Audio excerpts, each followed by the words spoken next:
Sorry late. हाँ it's okay. मुझे बताइए, आज आपको गाते हुए सुन रही हूँ तो मुझे आपके पूरे पापा जी की, दादाजी की याद आ रही है। एक कुछ कहना चाहेंगे? क्योंकि आज मुझे सर्दी बहुत है एक्चुअली में सुबह से मैं दवाइयाँ खा रहा हूँ बट और मैं डर रहा था यहाँ पे मिथुन के साथ गाने में बट हालांकि लोगों ने वो सुना नहीं क्योंकि मुकेश खानदान में हर किसी की नेजल आवाज तो होती है, तो it's okay but I think it's just a very big honor to have been born and brought up in a family like that, and I thank God for that. I want for the next all my lives that I'm going to come back. I come back as Nitin Mukesh's son and Nishi Nitin Mukesh's son and Mukesh's grandson. अच्छा, एक चीज आजकल बॉलीवुड में एक चीज बड़ी देखने को मिल रही है कि हर हीरोइन सिंगिंग की तरफ बढ़ती चली है। अभी सोनल जी आगे, प्रियंका जी कर चुकी हैं, अदिति वैसे ही कर रही हैं। तो क्या ट्रेंड क्या है बॉलीवुड? नहीं, ट्रेंड ये आज का नहीं है, बहुत पुराने जमाने से ही है ये ट्रेंड। पहले अगर आप नोटिस किए होते तो हर कोई एक्टर, पहले एक्टर को सिंगिंग ऑडिशन देनी पड़ती। अगर वो सिंगिंग ऑडिशन में फेल होता तो वो एक्टर नहीं बन पाता। तो वो बहुत पुराना ट्रेडिशन है जो आज वापस आ रहा है। और मेरा ये मानना है कि हर एक्टर को संगीत सीखना चाहिए। वो बहुत तरीके से हेल्प करता है, चाहे वो डिक्शन में हो, वॉइस मॉड्यूलेशन में हो, स्पीच में हो, साथ साथ में इमोशन में क्यों ना हो, यू नो।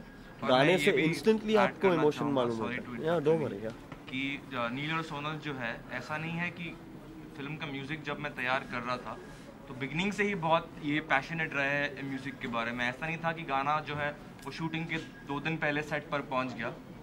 बहुत ही पैशन से, बहुत ही हम्बल तरीके से दोनों स्टूडियो पर भी आते थे और इन्वॉल्व रहते थे। एंड बहुत ही मतलब उससे क्या होता है, बहुत ही एक क्रिएटिव बॉन्डिंग हो जाती है। और उस कारण से जैसे नीलन भी अगर सोनल भी गा पाई तो मैं इसका क्रेडिट पूरा इन्हीं को देना चाहूँगा, क्योंकि बहुत हौसला लगता है एक प्रोफेशनल स्टूडियो की जाके माइक के पीछे जब आप खड़े होते हैं ना तो एक एक सांस सुनाई देती है म्यूजिक डायरेक्टर को। ऐसे माहौल में गाना हम सब के लिए बहुत आसान होता है, लेकिन जब आप एक माइक के पीछे खड़े होते हैं तो एक एक चीज़ नोटिस में आती है। तो जब मैंने उनको बुलाया भी तो उसी दिन अपना वो सारा काम छोड़कर आए। और एक अच्छी बात यह है कि जब वो गा भी रहे थे तो उनके फ्लॉज मुझे बताने की ज़रूरत नहीं पड़ रही थी, खुद ही अपने फ्लॉज को वो नोटिस कर रही थी और मुझे कह रही थी कि मिथुन ये गलत हुआ, ये गलत हुआ। तो परफेक्ट तो हम में से कोई भी नहीं है, लेकिन इस बात का क्रेडिट उनको देना चाहिए कि खुद ही उसको आइडेंटिफाई कर रही थी और उसको करेक्ट कर रही थी। हमने भी एक चीज नोटिस की, नीनल क्या था, नील सोनल को मिला के आपने नीनल बना दिया। देखिए, मैं अभी आपसे कह रहा था कि हम में से कोई भी परफेक्ट नहीं है। बट मिथुन नील पर्सनली इतने सिंगर फैमिली से बिलोंग करते हैं तो उनको नहीं गाना गया, सोनल को गाया, तो हम मिस कर रहे थे कि अगर आप इनको भी गाना गा। नहीं, मैंने बहुत कोशिश की उनके घर के बाहर मैं बहुत दिनों बैठे रहा। यू नो, उनकी दूध की पैकेट आती थी सुबह, तो मैं वो दूध का पैकेट उन्हें देता। सर मुझे एक मौका जानना चाहेंगे जी। नहीं, यही है कि आई थिंक सबसे पहले तो कहना मेरी आवाज़ इन्हें पसंद नहीं नहीं, बात यही है कि नील को तो इतने मौके मिल चुके हैं, मुझे एक चांस चाहिए था जो मिथुन ने मुझे दिया। सी नहीं, बट नील का अपना एक कंट्रीब्यूशन डेफिनेटली रहा है।